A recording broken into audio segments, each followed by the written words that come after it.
What's up, everyone, and welcome to the Trade with Logik podcast again. This is episode 6, and we'll be discussing brokers. I'm here today with Shahan again, the CTO of Logikfx. And last time, what was it we discussed? We were talking about red flags in Forex, so all the Instagram influencers, non-regulation, and we're going to elaborate more on the regulation in this podcast, specifically to do with brokers. Yeah, that was it. And sorry the podcasts are being a bit late. We've been a little bit busy, but we'll try keep it consistent now. So brokers. What's your thoughts on it, Shahan? What should people look out for? So the obvious thing that everyone is informed of is regulation and non-regulation. So a regulated broker, depending on which country you're from. So for example, say you're in the UK and a broker is regulated in the US, that doesn't mean it just means it's credible from the US branch of it. It doesn't mean you'd be protected by the regulation because it's not from where you're based, which is an issue. So if you're from the UK and you're looking at US regulated brokers, although it helps their credibility and it isn't entirely bad, it's better to find a broker that's regulated where you're based. Yeah, and that's so that if anything bad happens, right, you can report it to your regulatory body in your country. You know, you can't report something that's happening in your country when it's going on, when it's coming from a separate regulatory, right? Yes. So we're talking about regulatory boards. The first thing you should be doing if you're looking for a specific broker and you have your eyes on a couple of brokers is find what regulatory board is there for your wherever you're based. So the UK, it's the FCA. For France, I think it's the ESMA. I could be mistaken. And for the US, it's the SEC. But there's a bunch of these financial regulatory boards that you can search on Google, and they have their database all public, so you can search up whatever broker name in their database and you'll see whatever comes up, whether they're regulated, whether there's a warning out on them, whatever is available there, you'll be able to find. Yeah, so in the UK, you basically want your broker to be regulated by the FCA for your own protection, and obviously, so you know that they're abiding by UK law. It's easy to do. You just Google financial regulator, and then type your country afterwards. So in the UK, obviously it's FCA, but in other countries it'll be different. And then from there, you want to find out what brokers are regulated, and then choose from this little watch list from there. Okay, so let's talk about why look for regulated brokers over non-regulated one. What's the big difference? So one of the big differences is you'd be protected in a sense if something goes bad, so like there's a crash or they give you negative balance, you can't withdraw your money, all these various issues that could arise. With a regulated broker, you have something to fall back on. With a non-regulated broker, there's nothing. Your money would be gone. You just have to take that loss. And the other thing is, whatever claims a non-regulated broker makes, it's not verified by a third party, whereas for a regulated broker, whatever claims they make can be verified by the regulatory board that's regulating them. I think that is true. So whatever they're doing, their activities, their promotions, whatever like that, they have to abide by the law within their country, right? They're basically being audited by this regulatory to abide by this. So I know, like in the UK now, I think brokers can't use financial incentives to get retail clients anymore. So before, what they do is like you get $300 or $350 bonus, but now they can't do that in the UK. Yeah, those bonuses had a lot of strings attached to them, which a lot of people were getting lured in by because they see £100 bonus and they don't read the fine print. Yep. And now with the regulatory board protecting the users of the service, the customers, it actually makes it more safer for the general populace. Yeah. So like obviously in the UK now, retail clients have things like negative balance protection, and they have less leverage, which can be good and bad, depending on what level you are. But in a sense, overall, they're trying to make it cleaner and safer for retail clients to use, but they'll only react once there's been big problems. And Yes. that's a slight issue, but at least they do something. Yeah, it comes at costs. So obviously having a lot of regulations adds loads of restrictions. You reduce leverage. Negative balance protection makes it so that you get smart stopped out at 30% of your margin. I think it's that. Well, yeah, you get stopped out at whenever your balance drops below 30%. Your well, what's the non-claim balance called again? The term's not coming to mind straight off the top of my head. I think it's the. Is it the variable or the initial? The initial is what you deposit, right? And then obviously the variable depends on the position, right? Yeah, it's the. I will come back to that. It's Yeah. basically whenever you have an open trade and you haven't closed that trade yet, it still hasn't been well finished. The trade is still ongoing. Hmm. So whether it's in profit or in a loss, it's not your actual balance. It counts for something else. Hmm. Whenever And that drops below 30% for some brokers, 50% for some brokers of your initial balance, then you could get smart stopped out, which hmm, is one of the costs of negative balance protection. that's true. So for some experienced traders, it's unlikely that will happen, but it can be a cost, as Shahan said. Uh, And brokers themselves, a lot of them, they're incentivized by two major things which retail clients should know. That's the spread, which is why a lot of people look for low spreads because it's a cost to them. And then it's the commissions, which is another reason why uh, clients are looking for low commissions, right? You don't want to be paying extra costs for your trades. yeah.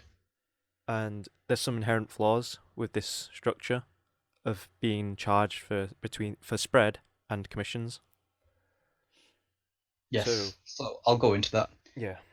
So let's say you're given a deal of every lot you trade, the broker gets 50, $60. Now, if you're the broker, you would want your retail clients to be pushing as many lots as possible through your service. So you're incentivized to increase their volume of trading. Hmm. And that adds a lot of conflicts.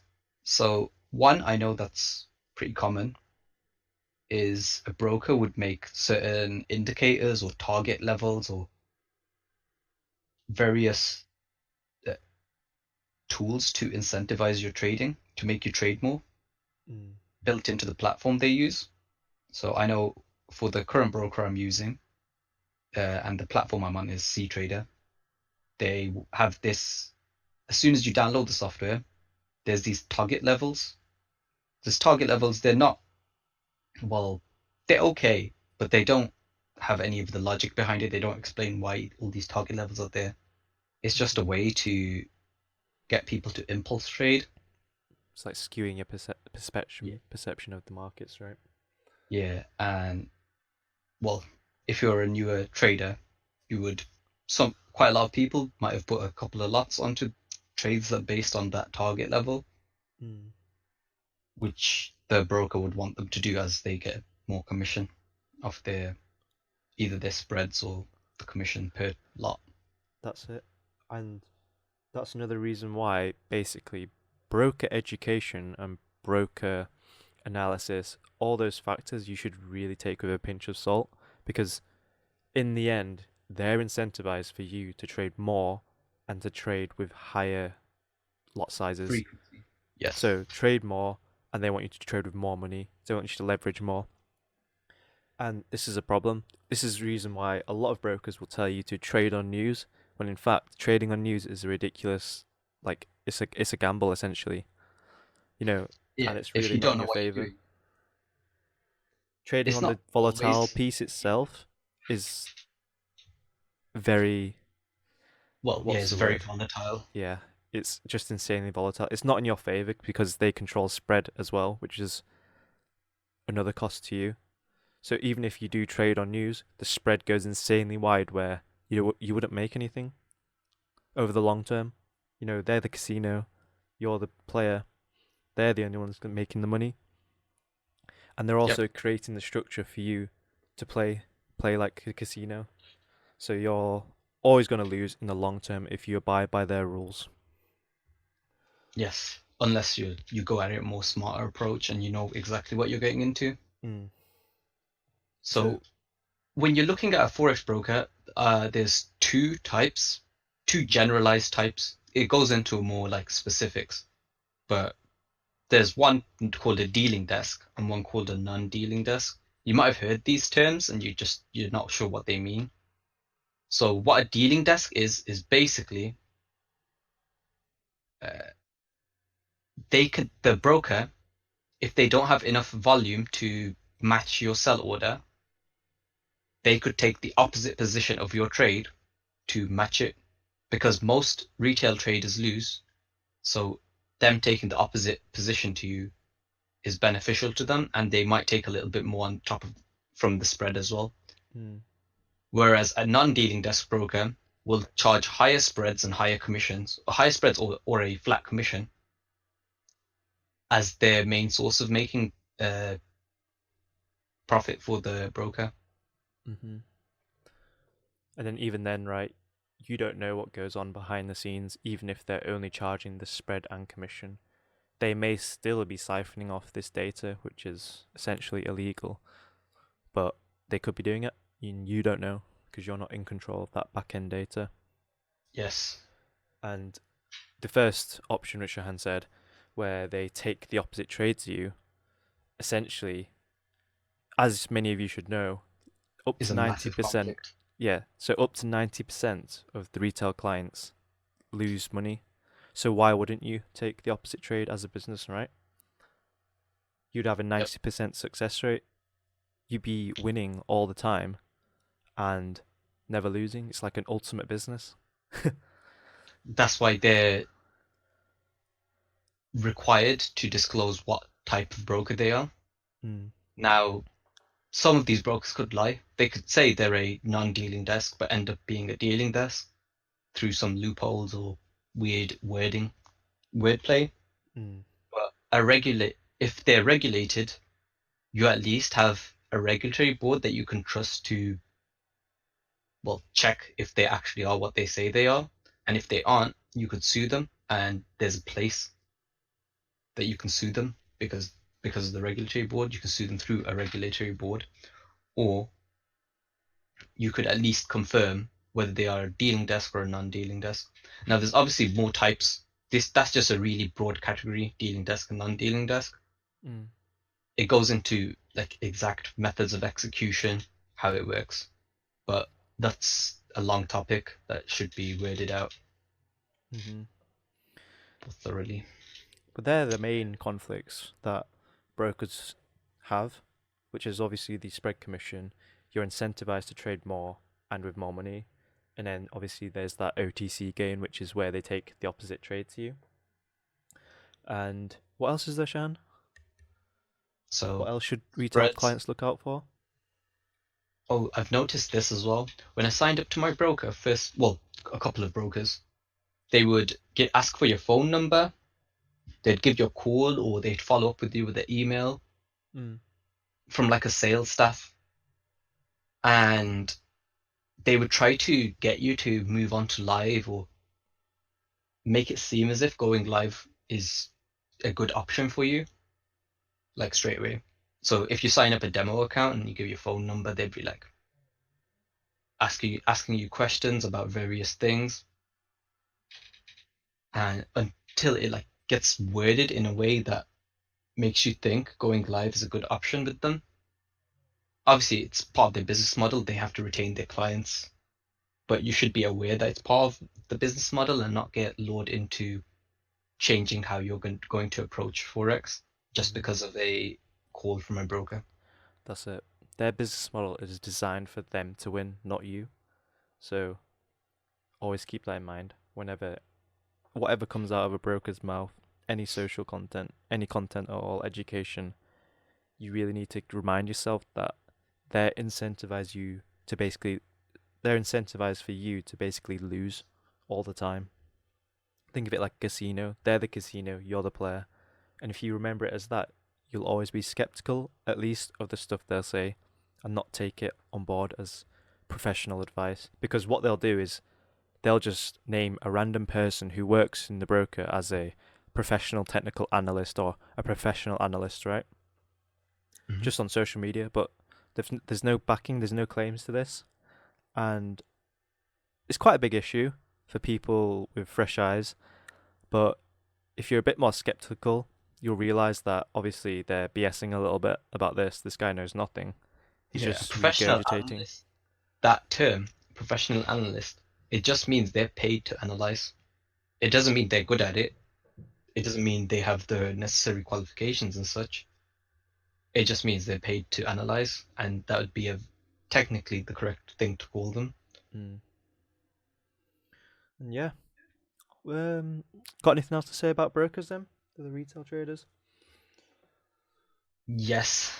So we were talking about how brokers incentivize to go against you and how they'd make a lot of the commissions. Then why wouldn't they charge a lot more for commissions? Because some people might think, oh, they're just like 0.5 pip spread. It's nothing. It's not a big deal, right? But they don't just take it at the spread. They take spread, commission, and sometimes they take increased swaps as well, so for interest. That's true. But the reason why they're not as exaggerated, like 10 pip spreads, 20 pip spreads, is because of the competitive pricing. Because there's not just one broker, there's multiple brokers, so they have to remain competitive. If there was like a monopoly on broker, so if one broker had complete control of the market, that'd be terrible for every trader. Because you get these really big spreads, right, and really fat commissions. Yeah, and there'd be nothing to stop them from doing such a thing. One such example of absurd spreads are, let's say you're going abroad and you want to go on a holiday. So you convert your, let's say, pounds to Turkish lira. Whatever the going rate for Turkish lira is, they would take a massive, like 2,000-3,000 pip spread on it.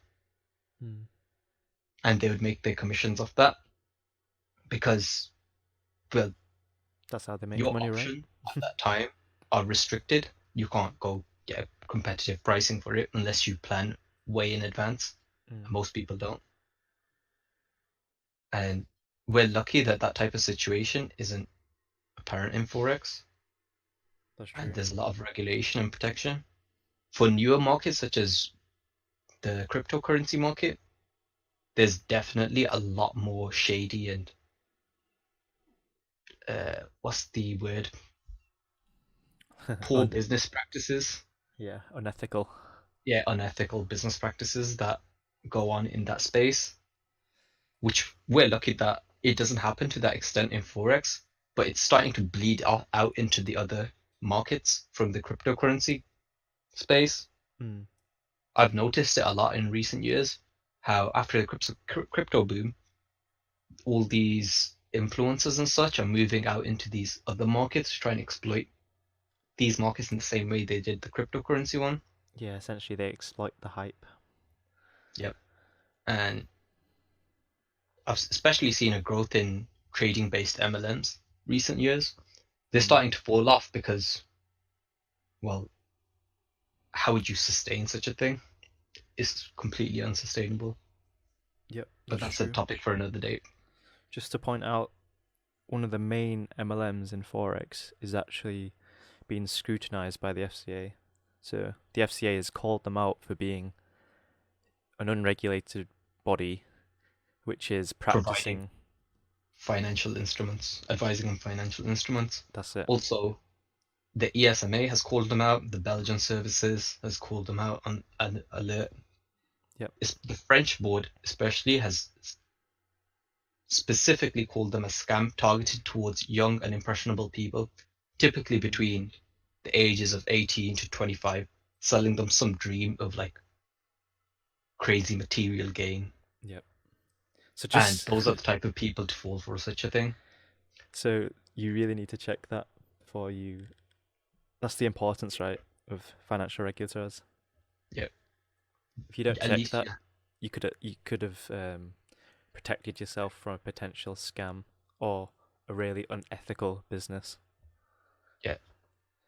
That's why always do your research on either brokers or services that incentivize to, well, incentivize off you, Mm. because they're not doing it from an altruistic point of view. They're doing it as a business model to make money off of you, the consumer. Yeah. And that's also why in our previous videos we were like, educators are incentivized for you to trade more and to trade with higher leverage and things like that because it's If also they, in the broker's mind. yeah, if they have an IB agreement. If Yeah. they don't, then not as much, but there are other incentives there. Now, obviously, you can't get around incentives. There'll always be people that when they provide a service, they would always be incentivized. It doesn't mean it's bad, Mm-hmm. like not totally bad, but you have to be more careful when they are incentivized Yeah. because, well, they it's in their best interest to make as much money off of you as they can. That's true. That's true. And in the end, that is basically the broker structure, making as much money as you can from you. Yep. And yeah, So, for me particularly, my commissions on my live account are quite insane.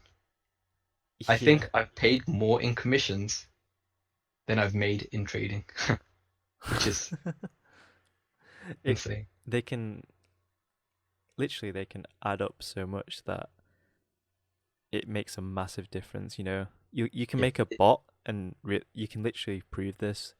If you make a bot and you remove commissions and spreads, it'll be profitable most of the time.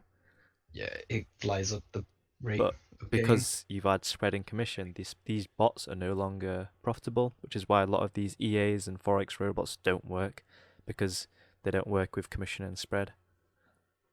Yes. But yeah, we discussed that a little bit before.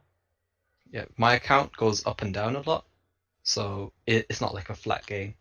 Mm-hmm. But because it goes up and down a lot, the number of lots going through my account makes it so that the commission's pretty high, Mm, that's and true. it's one of the costs of trading. That is it. But you have to play by the current structure, but essentially you have to be aware of the problems in the current structure and how to avoid them and how to win as a retail trader. Yep, that's all. Yeah, I think that covers brokers pretty well. We've gone over the regulatory bodies, what to look out for, what type of conflict of interest they have, the spread, commission, and OTC gain, and all the other nitty picky things about brokers, which you should definitely Actually, check there out. was one thing I think I missed. It's platforms in particular. Mm. So the Yeah. most common one's obviously MT4, Mm. MT5, but there are other platforms such as CTrader and such, but their prices for each broker on each platform will vary because it's not centralized, Oh, and the okay. way the prices and deal maps are done is different from application to application. So let's say X broker would have a different price or different candlestick chart just slightly on the CTrader application over their MT or over the same broker's MT5 application. Mm. So when choosing which platform you're going to use, you should look into the differences That's because true. sometimes it could be a big thing. And you should look at which brokers provide which platforms. Platforms. MT5 might not be the best option for you. I know a lot of people promote it because it's the most mainstream one, but there are better platforms out there. Well, I personally think there are. Yeah, for sure. I mean, MT4 and MT5, whatever they are. Last time I had a look at them, they just look like some Windows 69, Windows 10, or whatever. Yeah, You know, very outdated UI. yeah, it's just looked terrible. I don't know how people trade on that, but at least on CTrader, it's a platform which is friendly usability, and it's easy to bring up charting software and things like that, looking at quote prices. Yeah, there's a lot of features and it's regularly updated, which is pretty nice. Mm-hmm. But it's up to the user's discretion what works best for them. Yeah, that's true. And yeah, anything else? Anything else on brokers? The rest would be in-depth topic. All the surface level stuff I think we've covered. Yeah. Well, we do go in depth in it in the Logikfx Academy, which will be released soon. But yeah, that's just a quick rundown, really, of brokers and Forex brokers in specifically, how to deal with them and what to look out for. And I think that's it, really. Thanks for listening, and we hope you tune into our next podcast, which is, I don't know, we'll let you know. See you guys later. See ya.